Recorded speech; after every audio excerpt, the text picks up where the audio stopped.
Hello, and welcome to Season 2 of If Women Were Meant to Fly, the Sky Would Be Pink. Episode 9, When Things Go Wrong.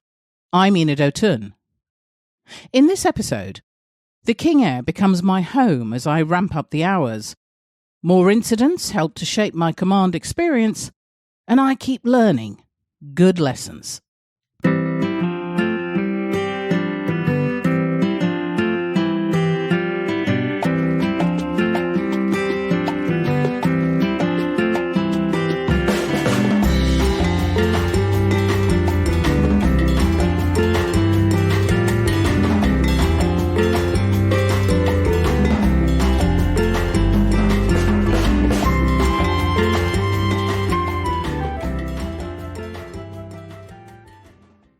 The call came in at 6 a.m. one Saturday morning.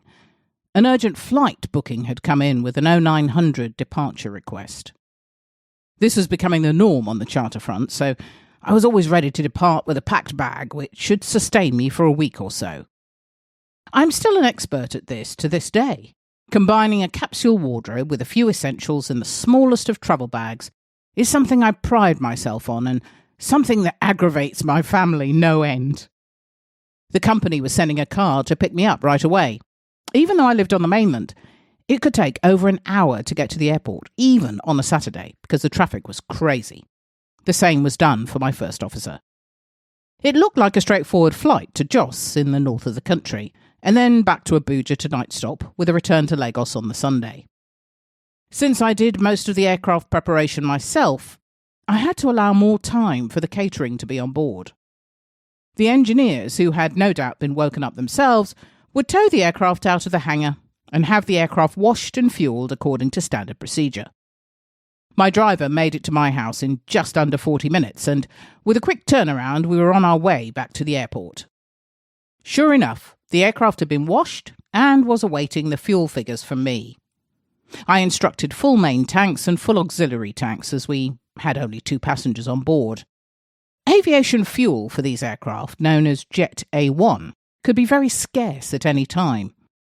We had, as a country, been experiencing fuel shortages across the nation, whether it be for cars, aircraft, or anything that needed petrol to move.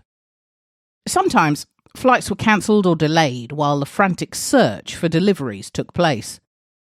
Flight planning had to be comprehensive, as fuel was not always available at your destination, whereupon you had to divert to a different airport in the hope of finding supplies.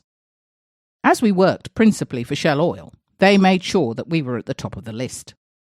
The problem was essentially down to the refinery output. Nigeria, for its size and oil-producing capability, had 3 refineries. At any given time, we were lucky all of them were operating at capacity for both domestic and international consumption.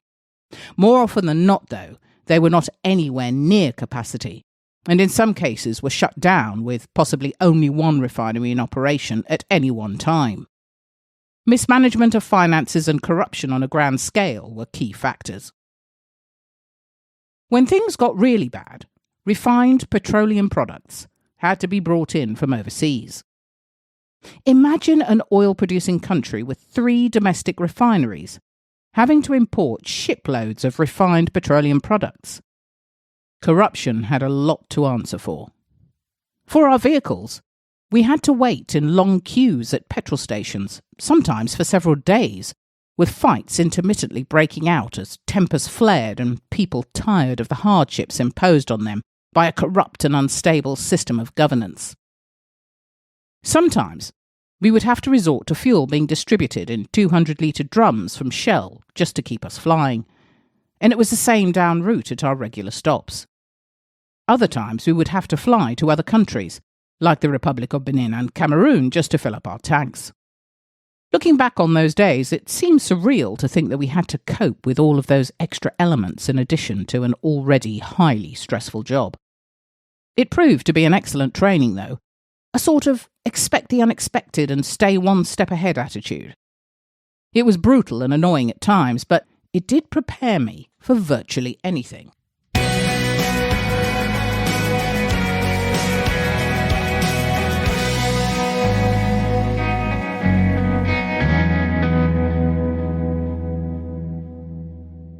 With the aircraft fueled, the passengers in the lounge, catering on board and flight plans filed, we were ready to go. It was quiet that morning and we received our taxi clearance just after engine start with no delays. Just prior to the runway 19 left holding point was a run-up area where we routinely ran up the engines for engine checks. This morning I seemed to have sluggish gauges, so I took the extra precaution and did a full engine check. Usually we did those first thing in the morning, once a day. With the checks completed satisfactorily and the pre-takeoff checks and briefings also completed, I briefed my passengers on the flight time to Jos and the weather en route. Smooth conditions today and a cruising altitude of 33,000 feet. Takeoff was routine, and as the gear retracted, I turned right to establish course for Jos. On course and passing through 9,000 feet, we were alerted to a battery problem by the master caution warning lights flashing and the subsequent battery charge annunciator light. Usually this light will go out on the ground once the engines are started and the battery approached full charge. This may sometimes take a little more time to extinguish if the battery has a low state of charge. If it illuminates in flight, conditions may exist that may damage the battery or result in a battery overheat situation. Following procedure, I switched the battery off, expecting the light to extinguish. However, when it didn't, it was time to carry out certain checks to find out the integrity of the battery. The battery in this aircraft is located in the right wing centre section, just forward of the main spar. Having a battery overheat and catch fire was not a position you wanted to be in.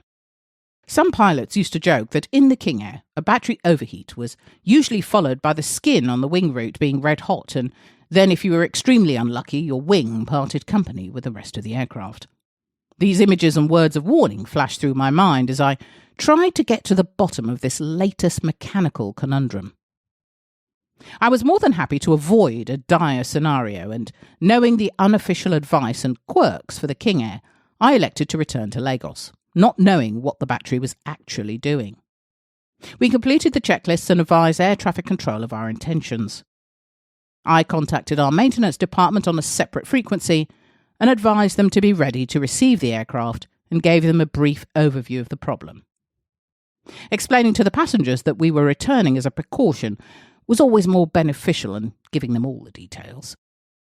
One very short flight later and we were again in a hangar.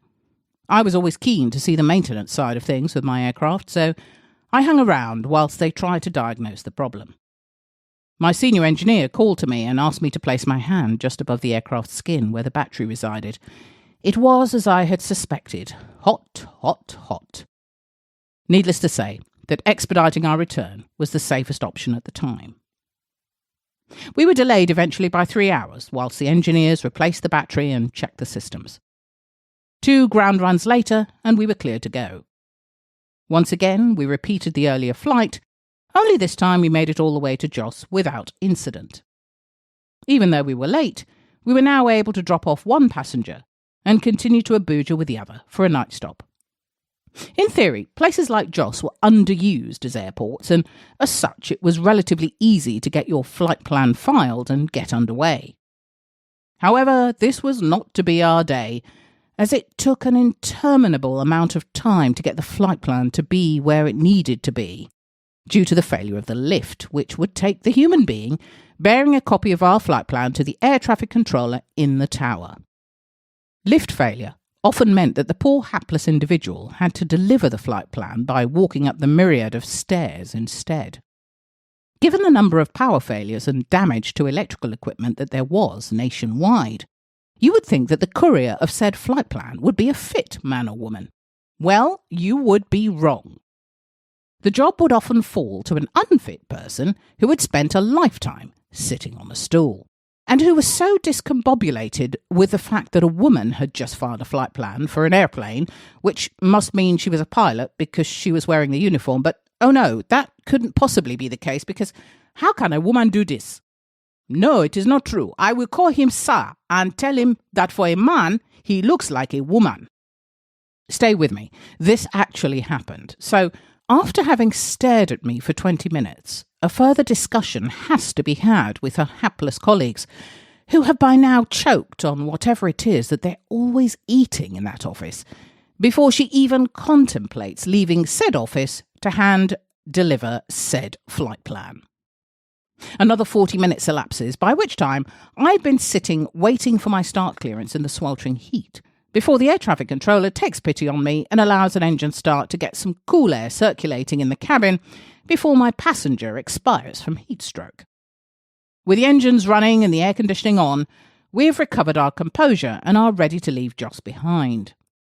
With no traffic, we are cleared directly to the runway and given a departure clearance.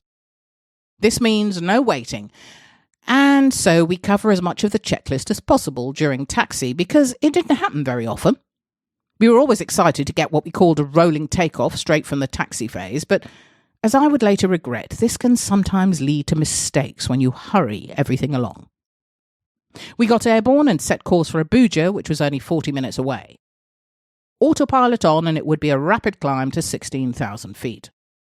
Passing 10,000 feet, my first officer noticed that the cabin was not climbing as it should be.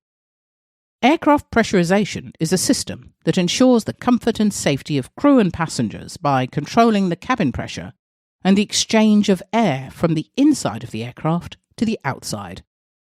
In practice, as the aircraft climbs, the pressurization system will gradually increase the cabin altitude and will maintain it at or below 8,000 feet. We had a number of instruments to monitor the system, including a cabin altimeter and rate of climb gauge. As I looked over at the gauge, it was still just above sea level. Somewhere in the checklist, we had missed setting the cabin. In this case, I was able to stop climbing and wait for the cabin to catch up, but it did drive home to me two things. 1. Never hurry, no matter what. Stick to the procedure and always cross-check vital things. And 2, keep encouraging your crew members to call out anything they see that is concerning. There's nothing quite like a crew that communicates and works together like a well-oiled machine. Couple that with good airmanship, and with any luck, you will catch anything that has slipped through the net. Thank you for listening. As always, your reviews and comments are very much appreciated. Thank you to Lucy Ashby for the editing of this episode. If you would like to ask a question or make a comment, please do so on our social media sites. We're on Instagram, Facebook and Twitter, or send us an email. Our email address is theskyIsPinkPilot@gmail.com, or you can visit our website www.skyispink.co.uk. In the next episode, I have another horrible few weeks as I battle more weather and aircraft technical issues. I have an argument with 2 storm cells, and I learn a valuable lesson when dealing with an attempted armed robbery. Thank you, and goodbye.